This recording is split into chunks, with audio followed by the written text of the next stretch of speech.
केंद्रीय कृषि मंत्री और एनसीपी के मुखिया शरद पवार अब राज्यसभा की शोभा बढ़ाएंगे। ऐसे में सवाल उठना लाजिमी है कि आखिर जब आम चुनाव बस चंद महीने दूर हैं, पवार के फैसले के मायने क्या हैं?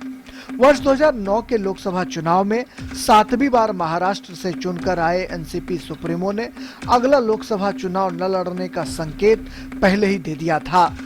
शरद पवार ऐसे इकलौते राजनेता हैं जिन्होंने कांग्रेस पार्टी से अलग होकर अपना राजनीतिक वजूद बनाए रखा। ये बात और है कि शरद पवार की एनसीपी महाराष्ट्र और केंद्र में कांग्रेस की अगुवाई वाली सरकार का हिस्सा है, जिस पार्टी से मतभेद के चलते शरद पवार ने एनसीपी का गठन किया था। राजनीतिक हलकों में लगाए जा रहे कयास के मुताबिक लोकसभा चुनाव नहीं लड़ने के बजाय पवार एनसीपी को मजबूत करने में अपना पूरा ध्यान केंद्रित करेंगे। पार्टी में उनकी बेटी सुप्रिया सुले की जिम्मेदारी बढ़ाए जाने की भी संभावना है, जबकि उनके भतीजे अजीत पवार पहले से ही महाराष्ट्र एनसीपी में बेहद ताकतवर माने जाते हैं। दलों की सीमाएं लांघकर पवार के रिश्ते तमाम राजनीतिक दलों के प्रमुख नेताओं से मधुर रहे हैं, जो उनके व्यक्तित्व के मजबूत पहलू को दर्शाता है।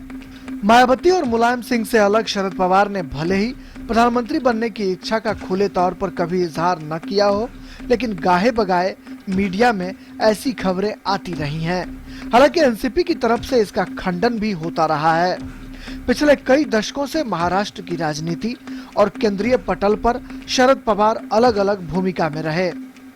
केंद्र और महाराष्ट्र सरकार में शरद पवार का लंबा अनुभव रहा है। वो 4 बार महाराष्ट्र के मुख्यमंत्री रह चुके हैं और पिछले 10 सालों से यूपीए सरकार में कृषि मंत्री का पद सुशोभित कर रहे हैं। अब देखना दिलचस्प होगा कि राज्यसभा की अपनी नई पारी में पवार किन ऊंचाइयों को प्राप्त करते हैं। शैलेंद्र मिश्र के साथ राजेश राज, डीडी न्यूज, दिल्ली।